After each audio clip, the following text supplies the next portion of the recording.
Hello students, in today's class let us continue the chapter quadratic equations. So in the last class just we have seen the intro of quadratic equations, what is meant by a quadratic equation, and we have represented the given situation in the form of quadratic equation, and then we checked whether the given equation is quadratic or not, right? So in today's class we are going to learn how to find the solution of a quadratic equation. As I told you earlier, roots, solution, zeros, all these have the same meaning. If I say find the roots of the following quadratic equation, it is nothing but finding the solution of the quadratic equation. If I say find the zeros of the quadratic equation, it is same as finding the solution, right? So this is very familiar to you. This concept or this topic is not new to you at all, because finding the solution of a quadratic equation by factorization method is a well known topic which you learnt in your previous classes. I think you have learnt in class 8 and even in 9, and it is continuing even in 10th standard. You know how to solve this quadratic equation by factorization. What method? It has a specific name. What does it mean? It is called as splitting the middle term, right? Using splitting the middle term we can very well solve this quadratic equation and we can find the solution. Hope you know this method. Again let me brief it to you. What we will do, we will multiply the coefficient of x square with the constant term, coefficient of x square with the constant term. So it will become minus 10x square, and you need to find two numbers in such a way, if you multiply you should get minus 10, if you add or subtract you should get the middle term with the sign, so you should get minus 3, right? So what are all the chances to get 10? 5 2s are 10 or 10 1s are, right? So if I take 10 and 1 I won't get 3 if I add or subtract, but if I choose 5 and 2, if I subtract I will get 3. So you should go with 5 and 2. Now it's time to assign your sign. If the last term is minus, and obviously it should be 1 plus and 1 minus, so greater number should be assigned the middle term sign, so it is minus and this is plus. Then only while multiplying you will get minus into plus, you will get minus 10, and while adding or subtracting you will subtract and put the greater number sign, so you will get minus 3, right? So I will give you a clue to assign the sign. So if the last term is plus, both the terms should be plus or both should be minus depending on the middle term. And if the last term is plus and one should be plus and the other one should be minus, which should be given plus looking at the middle term. If the middle term is plus, the greater number should be given plus sign, and if the middle term is minus, the greater number should be given minus sign. See, I have given it as a table. If the last term is plus, the two terms which are going to derive should be assigned plus, and if the last or both should be minus. So immediately a question arises, how do I know whether I should give plus or minus? So it depends on the middle term. If the middle term is plus, both should be assigned plus. If the middle term is minus, both should be assigned minus. Then if the last term is minus, then these two numbers should be assigned, one with plus and the other with minus. Then immediately a question arises, how do I know which number should be given plus and which number should be given minus? Again, for that you have to look at the middle term. If the middle term is plus, the greater number among these two should be assigned with plus sign, and if the middle term is minus, greater number among these two should be assigned with minus. Okay, so if you remember this table without any error, you can assign the sign. Or if you think I am logically good in assigning the signs, I am logically good in thinking, you can logically think and assign your sign. Because if you take this problem, minus 10 you should get. So when you will get minus when you are multiplying two numbers, only if two numbers have different sign. If they have same sign, while multiplying you will get plus only. So obviously these two numbers should have opposite sign, and if you check out the middle term, it is minus. So while adding, when you will put minus sign, only if the greater number is minus you will put minus sign. So obviously greater number should be assigned minus. So logically you can think in this way, then also you can assign the sign, or else memorize this table to avoid mistakes, right? Now come back to the problem. We have splitted the middle term into two terms. Now instead of this middle term we need to replace these two terms. So first term you should write as such, and instead of minus 3x along with the sign, I am going to replace it with these two terms. So it will become minus 5x plus 2x, last term minus 10 equal to 0. Take the first two terms and the last two term, which is common in the first two term, x. So the left out is x minus 5. Hope you know how we got this term. After taking the common term, you should divide each and every term by this common term. X square, if I divide by x, I will get x. Minus 5x, if I divide by x, I will get minus 5. Similarly, this also I have told you already, if you have minus here, take minus also as common. If you have plus, take plus as common, and which is common among these two terms? 2. So x minus 5 equal to 0. Again, this steps leaves you a clue to check whether the steps which you followed is correct or not. How? The terms which you obtained inside the bracket should be same. If you get different terms, then you committed mistake somewhere. You have to recheck your steps, right?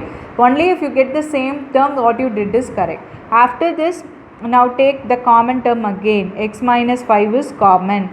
So what is left out? X plus 2 equal to 0, right? Thus we factorized the given quadratic equation into the product of linear terms. Now this is not our solution. Our solution or our aim is to find the roots of the given quadratic equation. How we can find the roots? By equating the factors to 0. Here each term is a factor. X plus 5 is a factor and x plus 2 is the another factor. So equate it to 0. X minus 5 equal to 0 implies x equals to 5. Similarly, x plus 2 equal to 0 equated to 0, you will get x is equal to minus 2. Therefore, the roots of the given quadratic equation are 5 and minus 2. Right? How many roots does a quadratic equation have? 2 roots. This also we have learnt in our second chapter, polynomials. How many zeros does a nth degree polynomial will have?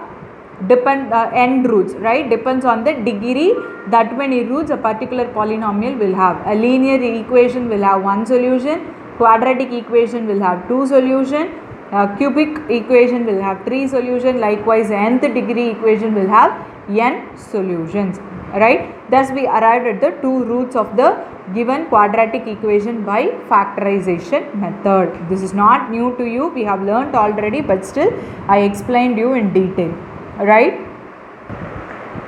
Now let us see how we can solve this problem. The same method, on looking at the coefficients, don't get panic, go with the regular procedure, you will get the answer. This is a quadratic equation, right? Now the procedure is multiplying the coefficient of the x square with the constant term. So 5 root 2 into root 2. Root 2 into root 2 is 2. So 5 2s are 10. So your term multiplied after after multiplying the x square term with the constant term, what we got is 10. Now we need to find two numbers in such a way if you add you should get 7. What are those two numbers? The same problem as previous. So only if we multiply 5 and 2, you will get 10 when you multiply, and when you add you will get 7. So I am going with 5 and 2. And if you see, the last term is plus and the middle term is also plus. So everything should be assigned plus. I told you if the last term is plus, both should be assigned plus or minus depending on the middle term. Middle term is plus, so I am assigning everything plus. So the first term you should write as such, root 2 x square, plus instead of this middle term you are going to write these two terms. So plus 5x plus 2x, last term write as such, equal to 0. Now what is common in first two terms? Only x. So what is left out? Root 2x plus 5, right? Plus what is common here? Here nothing is common, right?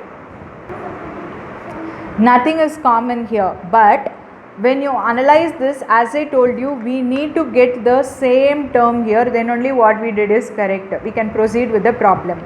So in order to get this term, try to take the common term out in such a way.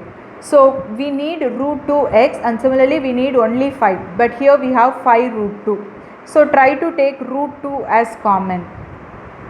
So we know 2 can be written as root 2 into root 2, right? 2 can be written as root 2 into root 2. I have taken 1 root 2 out. So what is left out? Root 2x plus root 2 I have taken, so 5 equal to 0. Now we got the same terms. So root 2x plus 5 into x plus root 2 equal to 0. Now equate each factors to 0. These are all called what? Factors. So root 2x plus 5 equal to 0. So root 2x equals to minus 5. So x is equals to minus 5 by root 2. Similarly, if I equate this, x plus root 2 equal to 0. So x is equal to minus root 2. Therefore, the two roots of the given quadratic equation are minus 5 by root 2 and minus root 2. Alright, hope you understood. Now let us see how we can solve this problem. So before splitting the middle term, you can multiply, take LCM, and then you can bring the denominator to the other side, and then you can go with the regular procedure. So if I take LCM, what will happen? 8 is my LCM. So these two doesn't have denominator, so you have to multiply it by 8. So 8 2s are 16x square minus 8x plus 1 equal to 0. If we bring this 8 to the other side, 8 into 0, it will become 0. So our required equation is 16x square minus 8x plus 1 equal to 0. Now it has come to our regular format. Now do the splitting the middle term. So 16 into 1 is 16. So we need to get 8. So what are all the possibilities? You have to check out. So 4 4s are 16. Then 8 2s are 16. Then 16 1s are 16. But we need 8. So only if I go with 4 and 4, I will get 4 4s are 16. At the same time, if I add, I will get 8. So but last term is plus, so both should be assigned plus or both should be assigned minus. Since the middle term is minus, I am assigning minus, then only minus into minus, we have to add and put the minus sign, so we will get minus 8. So 16x square minus, instead of middle term, we are going to write these two terms, minus 4x minus 4x plus 1 equal to 0. Now take common from first two term and the last two term. Which is common here? 4x is common. So if you take 4x as common, you will get 4x minus 1. Similarly, I told you when you have minus, take minus also common. Nothing is common in these two terms. So if I take 1 as common, you have to be very careful when you are taking minus as common. I have taken this minus out. So this minus won't come inside the brackets because I have taken this minus out, which means you are dividing this term entirely by minus 1.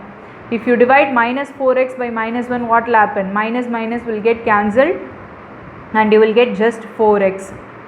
Similarly, plus 1, I am going to divide it by minus 1. So you will get minus 1 here.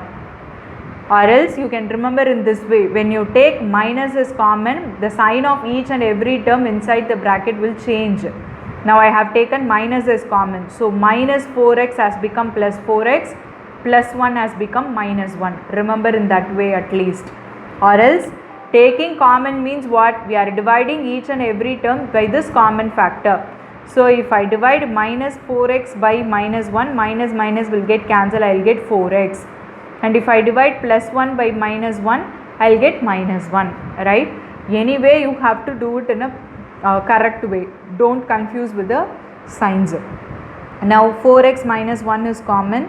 So 4x minus 1, and what is left out? Again 4x minus 1 only. So 4x minus 1 equal to 0. So 4x equal to 1, x equal to 1 by 4. Similarly here 4x minus 1 equal to 0, 4x equal to 1, x equal to 1 by 4. Therefore x equal to 1 by 4 is the repeated root of the given quadratic equation. Right? You have to write the answer. Therefore the roots of the given equation are 1 by 4 and 1 by 4, which is the repeated root. Right? Now let us move on to the third question. Find two numbers whose sum is 27 and product is 182. Right? So our assumption will be what? Let the two numbers be x and y. We are assuming two numbers, but our aim is finding a quadratic equation in one variable only. So try to express another variable in terms of the other variable. Right? Here it is given sum is 27. So x plus y equals to 27 and product xy equal to 182. This is what the data given in the question. Using these two relationships, try to write it as a quadratic equation. So from the first equation we can arrive y as 27 minus x. Right? Now substitute y equal to 27 minus x in this equation. What will happen? X into, instead of y I am going to write 27 minus x equal to 182. Now keep multiplying. So 27x minus x square equal to 182. So minus x square plus 27x minus 182 equal to 0. I brought this 182 to the other side and I expressed the given equation in the standard form, in the sense x square term first, x term next, and then the constant term, which will give you a easy way to solve the problem. Now when you have minus as the coefficient of x square, you can divide throughout by minus to avoid the negative sign if you want, or else you can keep it as such. So I am dividing by minus 1 actually, right? So what will happen? This will become x square, this plus 27 will become minus 27, and this minus 182 will become plus 182 equal to 0. Now solve this quadratic equation by splitting the middle term. What will happen? 182, you have to find two numbers in such a way, if you multiply you should get plus 182, if you add or subtract you should get minus 27. So what are those two numbers? 13, 14s are. 13, 14s are is 182. This you can find out by trial and error method only. Okay, 13, 14s are 182. Then if you are thorough with the tables, you can get the answer easily. And the last term is plus, so both should be plus or minus, but the middle term is minus, so I am assuming minus. So when you add you will get 27, and when you multiply you will get 182. So x square minus 13x minus 14x plus 182 equal to 0. Now take common from the first two term and the last two term. X is common, so x minus 13, again minus 14 is common. Remember I am taking minus as common, so the sign will change. This has become x, this plus will become minus. Again how many times 182 in 14 table? Just now we have seen 14 13s are. So 13 equal to 0. Now x minus 13, if I take common, I left out with x minus 14, which is equal to 0. So x minus 13 equal to 0 implies x equal to 13. X minus 14 equal to 0 implies x equal to 14. Therefore the two numbers are 13 and 14. You have to write the solution. Sorry, final answer you have to write.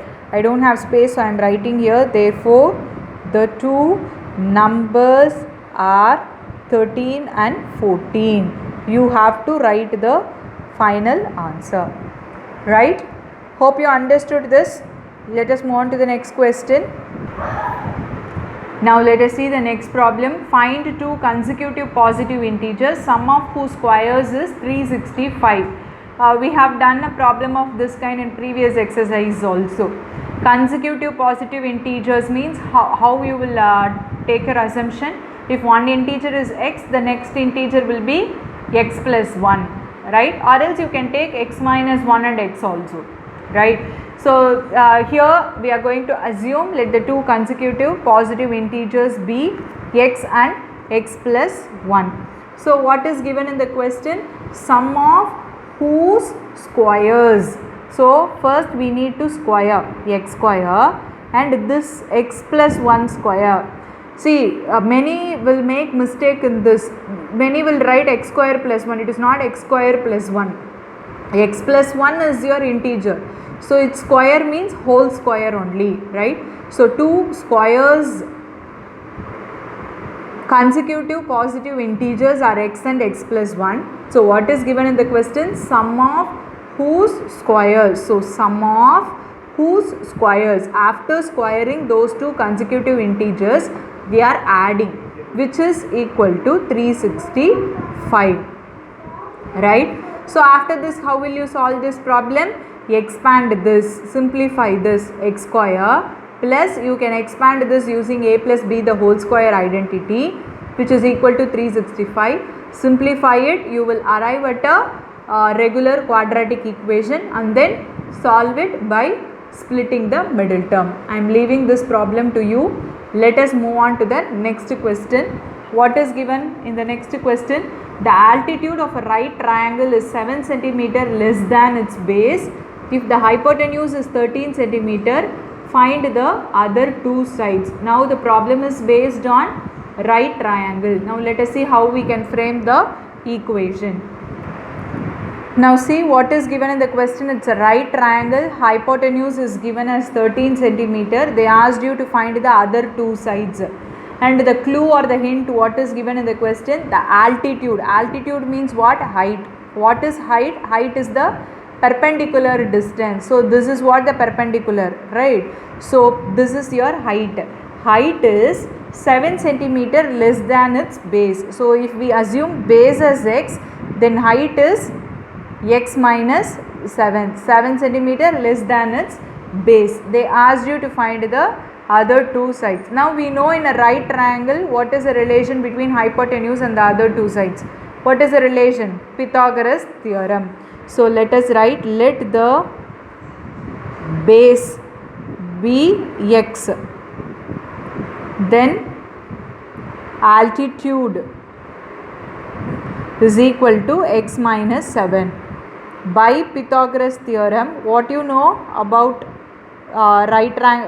Pythagoras theorem? In right triangle, by Pythagoras theorem in right triangle, what you know? A hypotenuse square is equals to, or else you name this as A, B, C. So you can write hypotenuse is nothing but BC.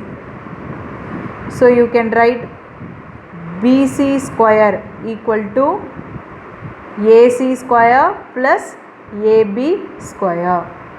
So what is BC now? 13 square, which is equals to AC is x minus 7 the whole square plus AB is x square. Now 169, which is equals to, expand it using a minus b the whole square, x square minus 2ab, 2 7s are 14x plus 7 7s are 49, b square plus x square. So x square plus x square is 2x square minus 14x plus 49. This side we have 169. Now bring everything to the other side, simplify it. Again you will get a quadratic equation and then solve it by splitting the middle term. You will get the value of x and then substitute in x minus 7 to get the other side. See, I have solved this problem. After simplifying, we arrived at an equation 2x square minus 14x minus 120. If you have a common factor, you can divide it by the common factor. I have divided by 2. So we arrived at an equation x square minus 7x minus 60.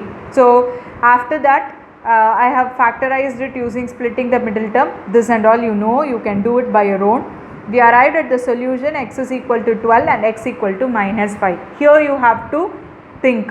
Here x denote the side of a right triangle. The measurement of a side of a right triangle or any triangle won't be in negative, right? So you can avoid this minus 5 value. So you can go with x is equal to 12. If x equal to 12, what will be the other side? X minus 7. So 12 minus 7, it is 5. Here you can state your reason. Since x is the side of a triangle, it cannot be negative. It cannot be negative.